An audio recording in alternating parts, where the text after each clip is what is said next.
Ndio, muda huu tuko live kwa Jifu ya Radio hapa na tunaendelea kupata matokeo yanayoendelea kwenye mkutano huu ambao ni muhimu wa uchaguzi.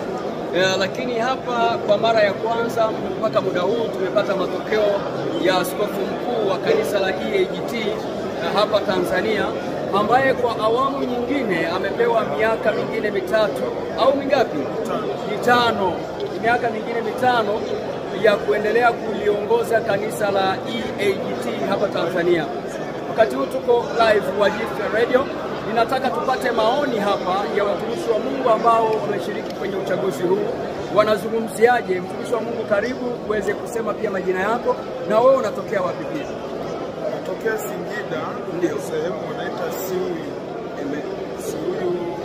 Singida Mashariki. Singida upande wa mashariki kuelekea njia ya Mpanda kuelekea Arusha mjini kusini. Amen. Uchaguzi huu umekuwa wa namna yake pia, lakini umekuwa mtamu kwa namna yake kwa sababu tulifikiri kwamba una mabadiliko kulingana na jinsi walivyokawia kuzihesabu zile kura. Lakini matokeo yameonyesha kwamba baba yetu askofu mkuu bado anahitajika na kanisa.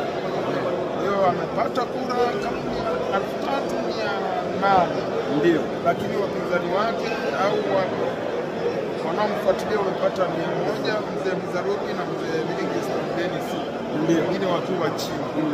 Kwa hiyo mimi nafikiri kwamba uchaguzi uko vizuri na bado tunaendelea kwa kusikia na ya askofu mkuu msaidizi.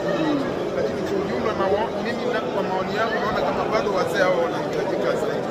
Aha. Unaona kwamba bado mtawapa ushirikiano kwa awamu nyingine? Kabisa. Kabisa, dini yetu inaenda vizuri kupitia hawa wazee. Amen. Dini yetu inang'ara kupitia hawa wazee. Mimi binafsi kwa maoni yangu. Mungu akubariki sana. Amen. Mungu akubariki sana. Ninaye pia mtumishi wa Mungu hapa. Tunaomba pia utuambie majina yako, lakini pia uweze kutuambia unazungumziaje matokeo haya ya uchaguzi wa askofu mkuu wa kanisa la EAGT. Nashukuru kwa nafasi hii mtangazaji. Majina yangu ni mchungaji Joshua Kijida. Nachunga kanisa la EAGT liko Kibaha, Pwani kwa Matias. Kwa kweli uchaguzi umekuwa mzuri na kwa mtizamo yetu ya rohoni ya mwili kabisa umefanyika kwa haki na baba anakubalika. Kwa jinsi ambao ametumika miaka mitano amefanya vizuri na kila mtu amefurahishwa na jinsi kanisa limetulia linaendelea mbele. Ndio. Na tunamwamini Mungu kwamba atampa nguvu na afya katika miaka hii mingine mitano.